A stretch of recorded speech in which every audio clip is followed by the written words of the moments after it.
golek sing sithik terus tak lebok GPT tak ringkesnya begitu. Ora oleh yo kon full aja. Dan salam budaya lestari budaya. Goblok situsnya. Jadi sing gagal Posting apa? YouTube. Perkenalkan nama saya Mamus Lasyari dari Produk. Kalau dikasih jam terlalu. Tak gekor nih hingga zoom.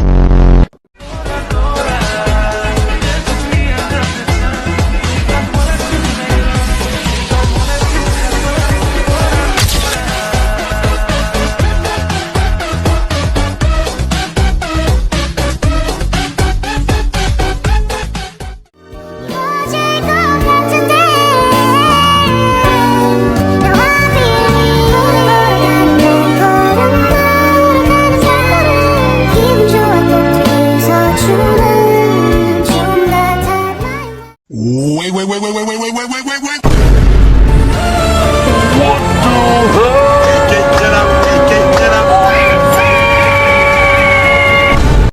Assalamualaikum warahmatullahi wabarakatuh. Shalom, Om Swastiastu, Namo Buddhaya, salam kebajikan, salam sejahtera bagi kita semua, dan salam budaya, lestari budayaku. Perkenalkan, nama saya Mamus Lasyari dari program studi Sastra Indonesia S1. Saya di sini akan membacakan cerpen yang berjudul Perempuan yang Menulis di Dalam Bus karya Anton Kurnia dengan landasan ujian akhir semester mata kuliah membaca sastra. Oke, langsung saja ke cerpennya. Ketika bus berhenti di Manchester, kau terjaga, langit masih gelap, mungkin sudah menjelang subuh. Kau tak menyalakan ponsel untuk memastikan waktu. Matamu masih terasa berat oleh kantuk. Saat kau kembali memejamkan mata, terdengar suara lembut perempuan dekat sekali di samping kirimu. May I sit here? Kau membuka mata dengan enggan, mencoba tersenyum tipis. Sure, katamu. Bagaimanapun, dia lebih berhak duduk di atas kursi di sampingmu ketimbang ransel hitammu yang sesak oleh buku. Kau meraih ransel itu dan menaruhnya di bawah kursimu. Thank you, kata dia seraya duduk tempat di sebelahmu.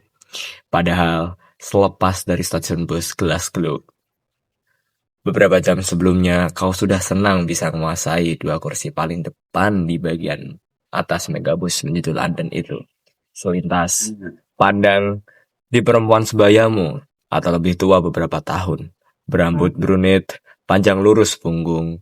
Dia mengenakan rok mini, hitam melapisi legging yang tampaknya berwarna ungu atau magenta barangkali.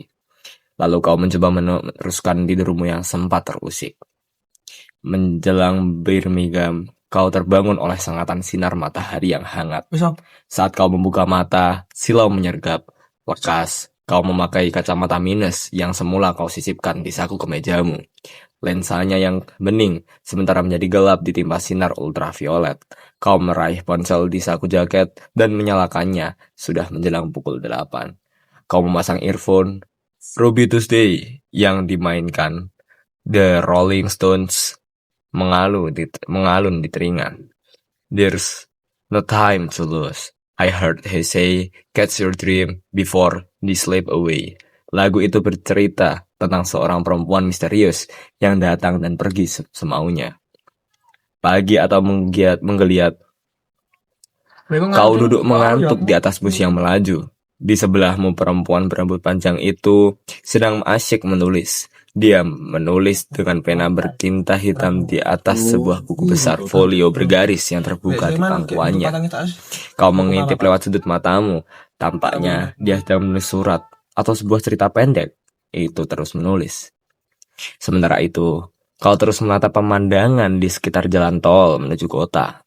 Kau sempat berpikir untuk menyapa perempuan itu. Namun, kau tak ingin mengganggu keasikan dia menulis. Ada sesuatu pada dirinya yang mengingatkanmu kepada seseorang di masa lalu. Tapi entah apa, seseorang itu pernah begitu dekat denganmu. Tapi kini terasa jauh bagimu. Kau bahkan tak tahu bagaimana kabarnya dan di mana dia sekarang.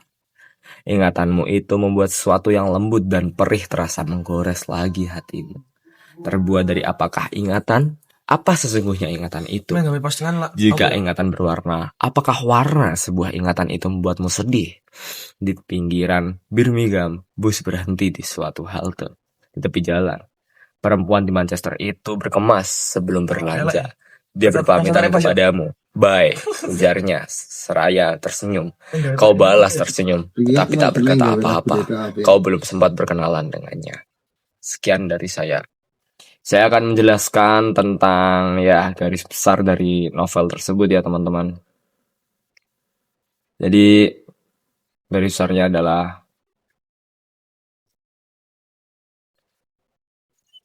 cerpen yang saya baca itu berjudul Perempuan yang Menulis di Dalam Bus karya Anton Kurnia.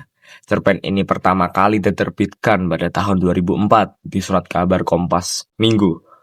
Cerpen ini merupakan karya sastra asli di Indonesia yang berlatar di sebuah bus umum, menggunakan sudut pandang orang pertama sebagai pengamat.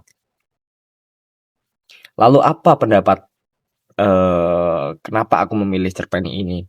Alasan saya tertarik memilih dan membacakan cerpen ini adalah karena ceritanya sangat sederhana dan memiliki makna yang dalam. Hanya dengan latar di dalam bus, pengarang mampu menggambarkan rasa kesepian, keterasingan, dan aktivitas menulis sebagai bentuk perlawanan, menggambarkan rasa kesepian itu.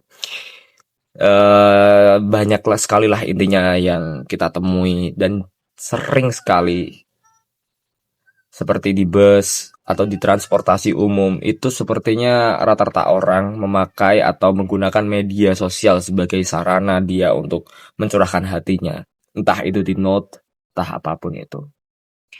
Dan opini kritis saya adalah keliban cerpen ini terletak pada kekuatan suasananya. Pengarang mampu menghadirkan suasana sepi di tengah tempat yang ramai, yaitu bus. Gaya bahasa yang digunakan itu singkat, nggak terlalu berat, tapi itu sangat jelas dan bermakna.